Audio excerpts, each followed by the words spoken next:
Tara sa Dominican Church ng Reds. Ito ay itinayo noong 1279 at hanggang ngayon na 2026 ay nakatayo pa rin ito. At ito ay umaabot na ng 740 to 750 years old, guys. Ganun nakatanda itong simbahan na ito. At itong simbahan na ito, guys, naapektuhan to noong nagkaroon ng Hussite Wars.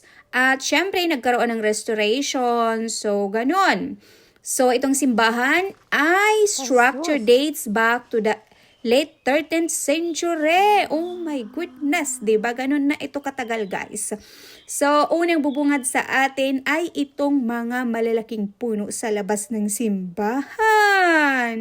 Ang simbahan na ito is one of the most important historical landmarks dito sa town ng Reds in Lower Austria. At ito naman ay matatagpuan sa Klostergasse 37 ng Reds na itinayo by the Dominican Order. Malaki talaga ang pagkakaiba ng simbahan natin, guys, sa simbahan nila dito.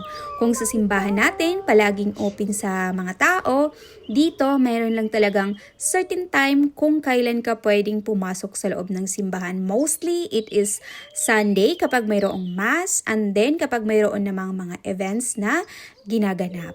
Ganon dito, guys. Napakaganda talaga lagi ng simbahan na ito. Lagi kaming lumadaan dito kapag magbabalak kaming mag-hike, guys. Dito kasi yung way papunta sa hiking area namin. At sa labas naman, guys, makikita ninyo ang isang napakagandang sculpture. Ayan, tingnan nyo naman. Palagi ko yan kinukunin ng picture pag nagpupunta ako dyan. Ito kasi yung way namin papunta sa aming hiking. So, mas gusto kong dumaan dito kaysa sa kabila. Kasi nga, nagagandahan talaga ako, guys, sa simbahan na ito. Kaya hoping na one time makapasok talaga ako dyan kasi mostly close talaga siya. At ayan nga, ang aking asawa ay ready na din sa kanyang pagva-vlog. Tignan nyo naman. Mapapansin nyo talaga kung gaano nakatagal at katanda tong simbahan na ito, guys. Tingnan nyo naman yung door niya, diba? At ayan nga, mayroong nakapaskal na information tungkol sa simbahan. Pero maraming mga nagpupunta dito, guys, para dalawin tong simbahan na to.